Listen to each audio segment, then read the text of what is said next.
नमस्कार दोस्तों। देखिए, हम आज साधारण ब्याज का चैप्टर लेके आए हैं, जो हम एक ही सूत्र से पूरे चैप्टर को हल करेंगे।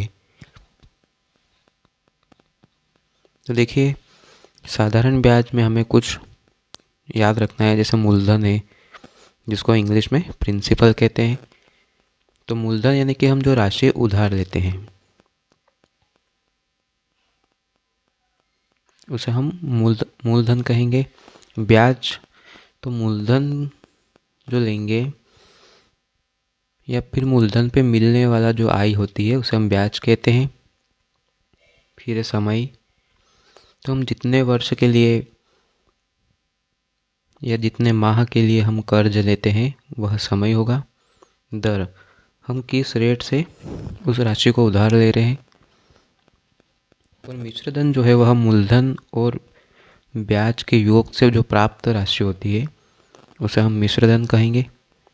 और साधारण ब्याज, जब ब्याज का प्रतिवर्ष परिकलन किया जाता है, तो उसे हम साधारण ब्याज कहेंगे। इसे हम एसआई यानी कि सिंपल इंटरेस्ट बोलते हैं। और इसी का एक फार्मूला है कि साधारण ब्याज बराबर पी, साधारण ब्याज यानी SI simple interest, P into R into T बटे 100। पी यानी प्रिंसिपल, आर यानी रेट और टी यानी टाइम। तो हम टाइप वाइज प्रश्न करेंगे। मैं आपको सारी टाइपें बताऊंगा इसमें। तो चलिए हम प्रश्न की ओर बढ़ते हैं। तो हमारा पहला प्रश्न हो जाएगा, 1,000 रुपये का 5% वार्षिक दर से 5 वर्ष का साधारण ब्याज कितना होगा। मुझे पता है ये प्रश्न आप सभी को आता होगा, लेकिन हम बेसिक से चलेंगे। तो देखिए, यहाँ पे ये जो 1,000 है, ये प्रिंसिपल हो गया हमारा, यानी कि मूलधन हो गया 1,000 रुपये। दर यानी रेट, आर है ये 5%। और टी यानी समय जो है, वो 5 वर्ष दिया हुआ है। तो ये तो आप आसानी से कर लोगे और सभी को आता ही होगा कि एस आई बराबर P into R into T बटे में 100 बराबर मूलधन है हमारा 1,000, दर है 5 और टी है हमारा 5 बटे में 100। 2 जीरो से 2 जीरो गुणा करेंगे, 5 5 25 और 25 का 10 में करेंगे तो 250 रुपये। यही हमारा आंसर है। दूसरा प्रश्न है यहाँ पे कि कितने समय में 2,000 रुपये 5% साधारण ब्याज की दर से 3,000 रुपये बन जाएगा। तो देखिए, हमें यहाँ पे समय निकालना है। ये 2,000 रुपये है, ये मूलधन है यानी कि पी है। प्रिंसिपल हमें यहाँ 2,000 रुपये दिए हैं। और रेट यानी कि दर 5% है और 3,000 रुपये बन जाएगा। यानी कि ये जो 3,000 रुपये है, ये हमारा मिश्रधन है। तो देखिए, हमारा जो फार्मूला है वो है एस आई बराबर P into R into T बटे में 100। तो देखिए, यह मिश्रधन है और ये मूलधन है। और मिश्रधन बराबर क्या होता है, मूलधन धन ब्याज। तो हमें 1 वर्ष का ब्याज निकालना है या ब्याज निकालना हो, तो देखिए यहाँ पे ये अमाउंट बराबर पी प्लस एस आई यानी कि मिश्रधन बराबर मूलधन प्लस ब्याज। तो हमें यहाँ पे अगर एस आई यानी कि ब्याज निकालना हो, तो मिश्रधन में से मूलधन को घटा देंगे। तो हम 3,000 में से 2,000 को घटाएंगे तो 1,000 हमारे पास ब्याज आएगा। मूलधन है हमारे पास 2,000 रुपये, दर है 5% और हमें समय निकालना है बटे में 100। 2 जीरो से 2 जीरो कटेगा, ये 20 पंजे 100 और ये 0 और 5 धाम 50, यानी कि टी बराबर आएगा 10 वर्ष।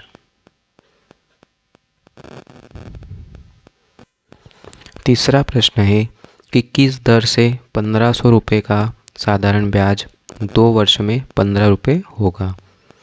तो देखिए, यहाँ पे 1,500 रुपये मूलधन है अब यहाँ पे देखिए 2 वर्ष का ब्याज 15 रुपये है, 2 वर्ष का ब्याज 15 रुपये है। तो हम 1 वर्ष का ब्याज अगर निकालें तो 7.5 यानी कि 7.5। अब हमें 1 वर्ष का निकालना है, तो टाइम हो गया हमारे पास 1 वर्ष और ब्याज हो गया हमारे पास 7.5 रुपये। हमें यहाँ पे दर निकालना है, वही वाला फार्मूला कि SI बराबर P into R into T बटे में 100।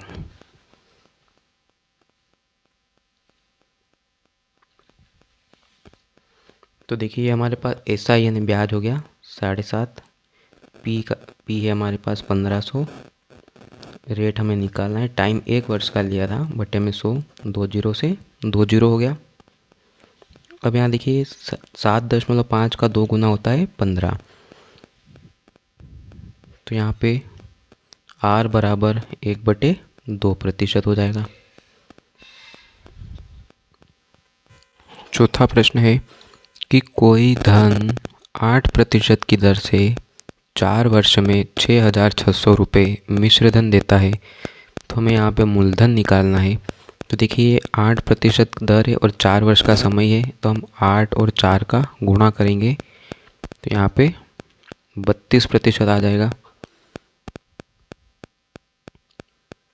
ये कैसे आया मैं आपको बताऊंगा कि ब्याज बराबर मूलधन, तो मूलधन को हम 100 मान लेंगे, दर है हमारे पास 8%, समय है 4 बटे में 100, तो 100 से 100 हम काटेंगे तो 8 चौक 32 हो जाएगा यहाँ पे। तो 32% की जो वैल्यू होती है वो है 8/25। तो हम यहाँ 25 को मूलधन और 8 को ब्याज मान लेंगे। तो देखिए 25 मूलधन है और 25 में 8 ब्याज जोड़ा, यानी कि मिश्रधन हमारे पास हो जाएगा 33। और यहाँ पे जो मिश्रधन दे रहा है वो 6,600 रुपये है, यानी 33 की वैल्यू 6,600 रुपये है। तो देखिए 6,600 33 की वैल्यू है, तो हमें मूलधन निकालना है। तो मूलधन हमारे पास 25 है, तो 25 का गुणा करेंगे तो 33 दूना 66 और 200। अब 200 का गुणा 25 में करेंगे तो 5,000, यानी कि हमारा जो मूलधन है वो 5,000 रुपये है। प्रश्न नंबर 5वां है, टाइप सेकेंड है हमारी, कि कोई धन कितने प्रतिशत ब्याज की दर से 5 वर्ष में 3 गुना हो जाएगा। तो इसका बहुत ही बढ़िया लॉजिक है कि जितना गुना बोला है उसमें से हम 1 को माइनस करेंगे और जो समय दिया है उसे हम बटे में लिखेंगे और 100 का गुणा करेंगे। कोई सा भी गुना वाला प्रश्न आए सभी इसी प्रकार से हो जाएगा। तो देखिए हमें यहाँ 3 गुना बोला है, तो 3 में से हम 1 को माइनस करा, बटे में 100 बटे में ये वर्ष यानी कि 5 और 100 का गुणा करेंगे। तो 3 में से 2 को घटाया, 1 को घटाया तो 2 बटे में 5 गुणा 100। तो 5 से काटेंगे तो ये 20 बार में कटेगा और 20 का गुणा 2 में करा तो 40। तो 40 हमारा इसका उत्तर हो जाएगा, 40% इसका उत्तर हो गया। अगला प्रश्न देखते हैं इसका, कि कितने समय में 25% साधारण ब्याज की दर से कोई धन अपने आप का 2 गुना हो जाएगा। तो यहाँ 2 गुना पूछा है, तो हम 2 में से 1 को माइनस करेंगे, दर हमें दी है ये 25 गुणा 100, 2 में से 1 घटाया तो 1 बट्टे में 25 गुणा 100, ये 25 से काटेंगे 25 चौक 100, तो यहाँ आएगा 4 वर्ष। यही हमारा इसका आंसर है। किसी भी प्रश्न में अगर गुना प्रश्न अगर आ जाए तो गुना में से 1 को घटा देंगे, 100 का गुणा करेंगे और दर या समय हमें दिया हो तो बटे में लिख के उसको हल करेंगे। अब इसी प्रकार 2 गुना वाला भी आएगा जिसमें 2 बार गुना बोलेगा वो, तो उसको भी हम कैसे हल करेंगे। देखिए टाइप तीसरी है जिसमें 2 बार गुना पूछेगा वो। देखिए कोई धन राशि 20 वर्ष में 2 गुनी हो जाती है तो कितने वर्ष में 4 गुनी हो जाएगी। देखिए यहाँ 1 बार 2 गुना पूछा है, 1 बार 4 गुना पूछा है। मैं आपको बताता हूँ कि मान लो हम किसी को गुना को n मानेंगे, तो n-1 बटे में कोई समय दिया हुआ हो, जैसे यहाँ 20 वर्ष है, गुणा हम 100 का करेंगे तो 2 बार गुना है तो इसको हम 2 बार सूत्र को लगाएंगे। इधर भी n-1। अब इसमें हमें समय निकालना है तो x मानेंगे और यहाँ 100, तो 100 से 100 कटेगा, यानी दोनों को हमें इक्वल रखना पड़ेगा। तो देखिए 20 वर्ष में 2 गुना, तो 2 गुना यानी 2 में से 1 को घटाया तो 1 और नीचे समय बराबर कितने वर्ष में 4 गुनी, तो 4 में से भी 1 घटा देंगे तो 3 और समय निकालना है तो हम t ले लेंगे। अब इसका क्रॉस गुणा करेंगे तो t बराबर 20 या 60 वर्ष, ये इसका आंसर है।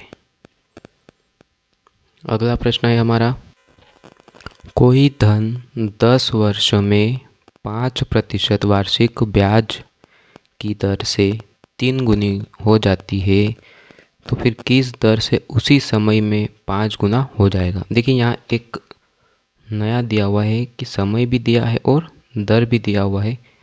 तो यहाँ नीचे एक वाक्य है कि उसी समय में, देखिए दोनों के बराबर में हम जब समय यानी कि 10 को रखेंगे तो 10 से 10 कटेगा, यानी कि हमें 10 को लेना ही नहीं है। तो 5% वार्षिक ब्याज की दर से 3 गुनी, तो 3 में से 1 को घटाएंगे तो 2, फिर बटे में 5 बराबर किस दर से, यहाँ हमें दर निकालना है और वही समय है, तो समय दोनों जगह एक समान है तो समय से समय कट जाएगा। तो 5 गुना यानी 5 में से घटाएंगे तो 4 और हमें दर निकालना है तो r, तो ये 2 दूना 4, 5 का गुणा 2 में करेंगे तो ये r बराबर 10% इसका दर आ जाएगा और 10% हमारा इसका आंसर है।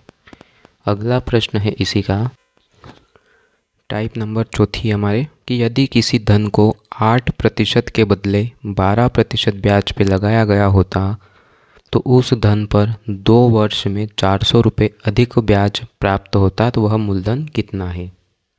तो सबसे पहले देखेंगे हम कि यहाँ 2 वर्ष में 400 रुपये अधिक ब्याज है, यानी कि 2 वर्ष का 400 तो 1 वर्ष का 200 रुपये। अब देखिए 8 और 12 में अंतर है 4 का, यानी कि ये जो 200 है ये इस 4% की वैल्यू है। तो देखिए यहाँ पे कि 200 4% की वैल्यू है और हमें मूलधन निकालना है, तो मूलधन को हम 100 मानेंगे। तो यहाँ 100 का गुणा करेंगे तो 4 से 100 को 25 बार काट देंगे। अब 200 और 25 का गुणा करेंगे तो यहाँ 5000 रुपये मूलधन आएगा।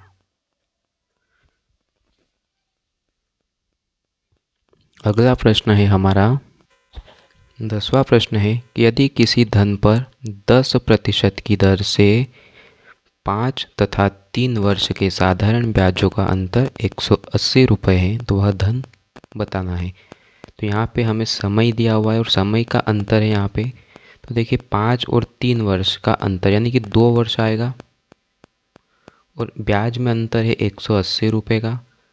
2 वर्ष में 180 रुपये हो गया तो 1 वर्ष में हो जाएगा 90 रुपये। तो ये जो 10% है उसकी वैल्यू 90 है, यानी कि 90 की वैल्यू 10 है। मूलधन निकालना है तो मूलधन को 100 लेंगे हम, 10 से 100 में भाग देंगे तो 10 आएगा, फिर 90 का गुणा 10 में करेंगे तो 900 रुपये मूलधन आएगा। वीडियो अच्छी लगी हो तो लाइक करें, शेयर करें और सब्सक्राइब करें। धन्यवाद।